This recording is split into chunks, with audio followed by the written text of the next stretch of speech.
कि इस देश में आज़ादी के नाम पर जो आंदोलन चलाया गया, आज़ादी का अमृत महोत्सव इस देश में मनाया जा रहा है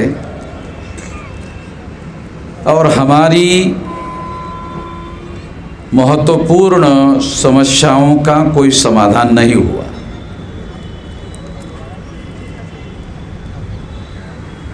देश को चलाने वाले जो लोग हैं वो अमृत महोत्सव मना रहे हैं, मगर हम लोगों को इसके बारे में सोचना चाहिए, विचार करना चाहिए कि आज़ादी को हासिल करके 75 साल हो गए, मगर हमारी सामाजिक, आर्थिक, राजनीतिक समस्याओं का कोई समाधान हुआ नहीं। और अगर समाधान नहीं हुआ तो मैं ऐसा मानता हूँ कि जो इस देश के बहुसंख्यक लोग हैं वो बहुत सालों तक कांग्रेस से उम्मीद लगाकर बैठे थे कि ये लोग हमारी समस्याओं का समाधान करेंगे, इसीलिए बरसों से उनको वोट देते रहे। उनसे उनकी उम्मीदें पूरी नहीं हुई तो फिर उन लोगों ने बीजेपी का दामन पकड़ लिया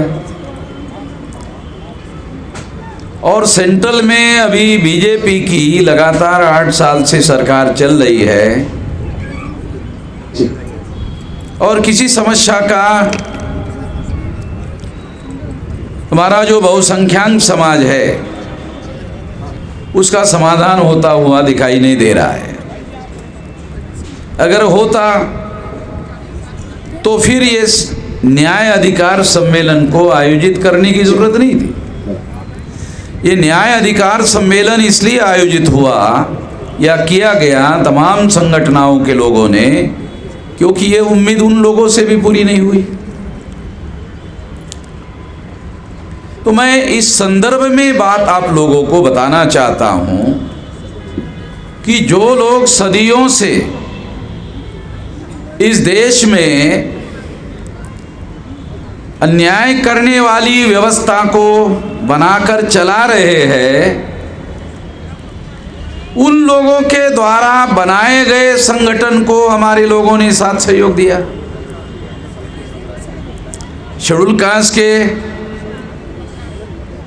लगभग उस अन्याय करने वाले समाज ने 1703 टुकड़े किए। शेड्यूल कास्ट की 1703 जातियां है देश में, आदिवासियों के 801 टुकड़े हैं और पिछड़े वर्ग के 3743 टुकड़े हैं मंडल कमीशन के अनुसार। ये तीनों मिलाकर 6247 जाति के टुकड़े हैं। उन्हीं लोगों ने किए हजारों सालों से हम लोगों के।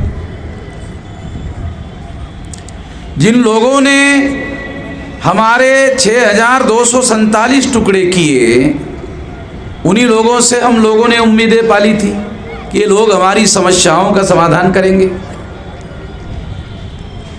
और इसीलिए हमारे लोगों ने कांग्रेस का साथ दिया, फिर वही लोग बीजेपी का साथ देते रहे, उनसे भी उम्मीद पूरी नहीं हुई। अन्याय करने वाले समाज ने एक पिछड़े वर्ग के आदमी को, एक ओबीसी के आदमी को, नरेंद्र मोदी को प्रधानमंत्री के तौर पर नॉमिनेट किया। मैं नहीं मानता कि नरेंद्र मोदी रियल रिप्रेजेंटेटिव है, ये हमारे समाज का रियल रिप्रेजेंटेटिव नहीं है। ये आरएसएस के ब्राह्मणों के द्वारा नॉमिनेटेड है। तो हमारे बहुत सारे पढ़े लिखे लोगों को, मैं अनपढ़ों को नहीं कह रहा हूं, कि अभी तक नॉमिनेटेड रिप्रेजेंटेशन भी समझ में नहीं आता। पढ़े लिखे लोगों को समझ में नहीं आता नॉमिनेटेड रिप्रेजेंटेशन क्या है। जो लड़ाई बाबा साहब अम्बेडकर ने 1932 में रियल रिप्रेजेंटेशन और नॉमिनेटेड रिप्रेजेंटेशन के बीच में, गांधी जी के बीच में और बाबा साहब अम्बेडकर के बीच में लड़ाई हुई।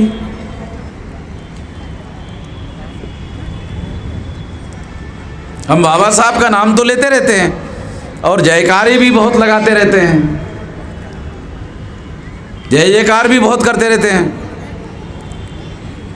मगर बाबा साहब अम्बेडकर की और गांधी जी के बीच की लड़ाई क्या थी,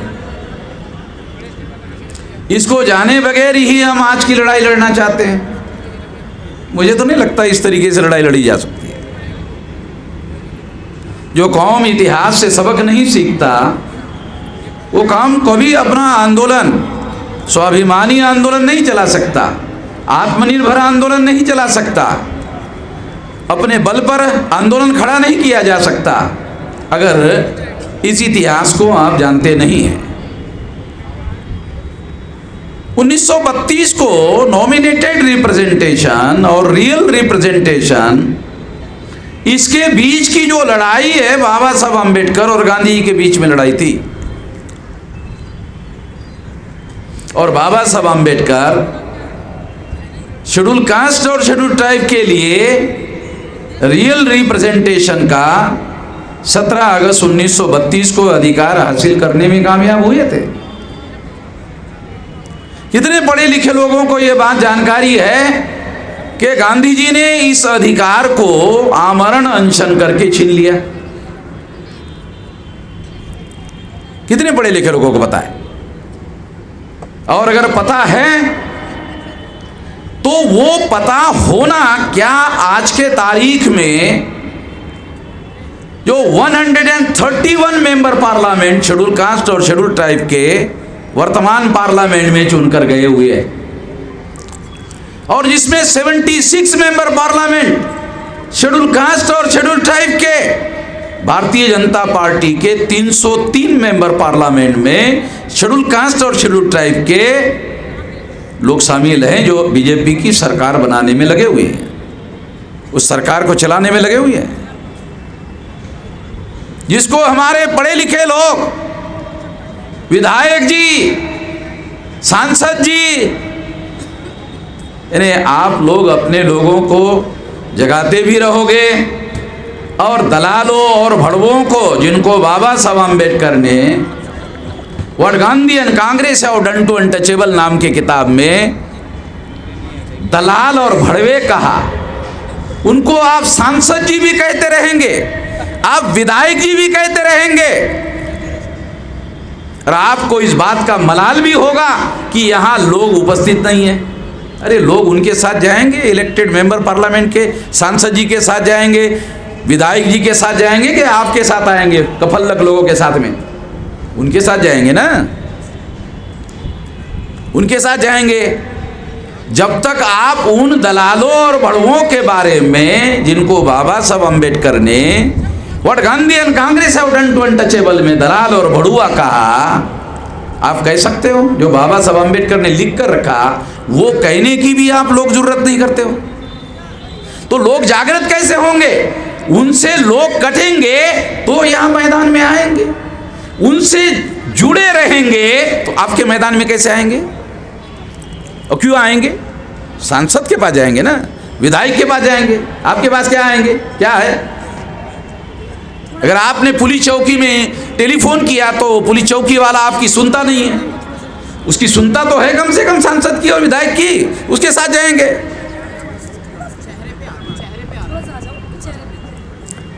तो आपको ये इतिहास लोगों को बताना पड़ेगा। यही वजह है जिसकी वजह से हम लोग सारे देश भर में ये कह रहे हैं कि आजादी का आंदोलन नहीं था। यदि आजादी के आंदोलन का नायक हमारे लोगों को आने वाले आजादी में और आने वाले लोकतंत्र में रियल रिप्रेजेंटेशन का अधिकार देने के लिए तैयार नहीं है, उसके विरोध में आमरण अनशन करने के लिए तैयार है, उसको आप लोगों ने आजादी के आंदोलन का नायक माना।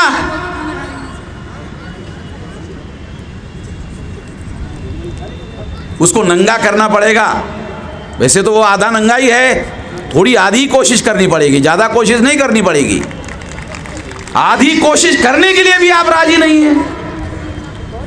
आप अपने लोगों को इसके लिए जागृत नहीं करोगे तो आपके साथ जो उनके साथ लगे हुए हैं, अरे आपके साथ आएंगे कैसे जब तक उनसे आप लोग अलग नहीं करोगे। उनसे उनको अलग करना पड़ेगा तो फिर ये मैदान भरेगा, क्यों नहीं भरेगा। ये मैदान कि मैंने अधिकारियों को पूछा भाई कितने भर सकते हैं, तो आधा ही रख दिया, अभी तो ये तो पूरा रखा ही नहीं। मैंने अभी आते आते पूछा, अरे ये तो मैं अभी बुक करने वाला था ये पूरा भरने के लिए, अभी मैं दूसरा कार्यक्रम यहाँ पूरा, मैंने कहा तो थोड़ा आधा ही रह गया। तो यहाँ कार्यक्रम करने का थोड़ा कोई मीनिंग नहीं रहा अभी तो, क्योंकि तो हम लोग जितना इकट्ठा कर सकते हैं तो उसके लिए जगह ही नहीं हो रही है अभी रामलीला मैदान।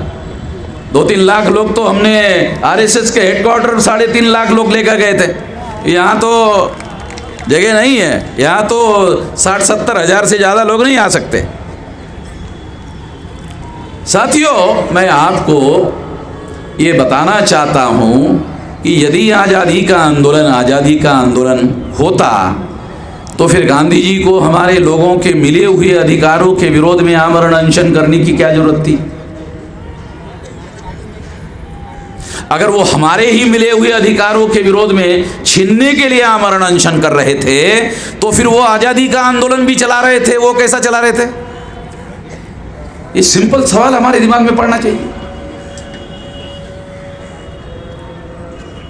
इसलिए साथियों, मैं आपको इतिहास को खंगालना पड़ेगा, और बहुत पुराना इतिहास नहीं, आधुनिक भारत में जहां 1848 से लेकर ये आधुनिक भारत में लड़ाई लड़ी गई है, उसका इतिहास तो कम से कम हम लोग ठीक से समझे। अगर उसका इतिहास ठीक से समझने की कोशिश करेंगे तो फिर हम आज़ाद भारत में, जो हमें आज़ादी नहीं मिली है, पुलिस चौकी में हमारा FIR नोंद नहीं होता, भाई आज़ादी मिली है, क्या आज़ादी मिली है। हमारे लोगों को आदिवासी इलाके में 500 आदिवासियों को FIR नोंद करने के लिए जाना पड़ता है, जो सुप्रीम कोर्ट कहता है कि ये संवैधानिक अधिकार है। FIR संवैधानिक अधिकार है, तो एक आदमी पुलिस चौकी में जाकर नोंद कर ले तो नोंद होना चाहिए, नहीं होती। काहे की आजादी है, इसको आजादी कहा जा सकता है। इस देश में आपके इलेक्टेड रिप्रेजेंटेटिव है 131 मेंबर पार्लियामेंट, और 1000 से ज्यादा MLA है पार्लियामेंट में, उनको कोई बोलने नहीं देता। अरे आपकी छोड़ो, आपके इलेक्टेड रिप्रेजेंटेटिव को पार्लियामेंट में कोई बोलने नहीं देता। जब आपके इलेक्टेड रिप्रेजेंटेटिव को बोलने नहीं देता कोई, और लोकसभा का सभापति ही उनको रोकता है। हीरालाल परमार का नाम सुना? 82 में संसद में, जब 82 में रिजर्वेशन विरोधी आंदोलन हुआ था गुजरात में, वो संसद में बोलना चाहता था तो सभापति ने कहा, परमार जी आपकी कांग्रेस पार्टी ने आपका नाम बोलने के लिए नहीं दिया है, आप नहीं बोल सकते। हम बहुत जल्दी भूलने वाले लोग हैं, हमारे पिछवाड़े पे डेली लात पड़ती है, मगर भूलने का हमारा ऐतिहासिक रिकॉर्ड है। हम बहुत जल्दी भूल जाते हैं और फिर नई नई कहानियां हमारे सामने आती रहती है। साथियों, एक तो ये बात हम लोगों को, ये जो 1848 से लेकर 1956 तक का जो आधुनिक भारत का इतिहास है, अगर उसे ही ठीक से समझ लो, बहुत पुराना 2-3 हजार साल का छोड़ो, ये भी अगर इतिहास ठीक से समझ लो और समझकर उसके सबक लेकर अगर आप अपने लोगों को जगाने का काम करो तो लाखों लोग ये मैदान पर इकट्ठा हो सकते हैं, क्यों नहीं हो सकते। तमाम संगठनों के कार्यकर्ता यहाँ मंच पर इकट्ठा आए हैं, बहुत अच्छी बात है, बहुत खुशी की बात है, मगर ये निश्चित रूप से हम लोगों को दुखी करने की बात है कि यहाँ 90% कुर्सियाँ खाली है। निश्चित रूप से हम लोगों को दुखी हैं। तो जो केंद्र सरकार चलाने वाले BJP और RSS के लोग हैं, क्या मैसेज गया यहाँ से, बहुत गलत मैसेज गया, बहुत दुखी करने वाला मैसेज गया। उनका हौसला बढ़ता है इस वजह से हमारे दुश्मनों की हिम्मत बढ़ती है इससे। तो ये हमारी समस्या है और ये समस्या रहेगी। एक तो ये बात मैं आप लोगों को बताना चाहता हूं। दूसरी बात मैं आप लोगों को बताना चाहता हूं, क्योंकि मैं तीन ही बात बोलूंगा। दूसरी बात ये कि हम लोगों को इस देश में परिवर्तन करने के लिए आंदोलन चलाना होगा।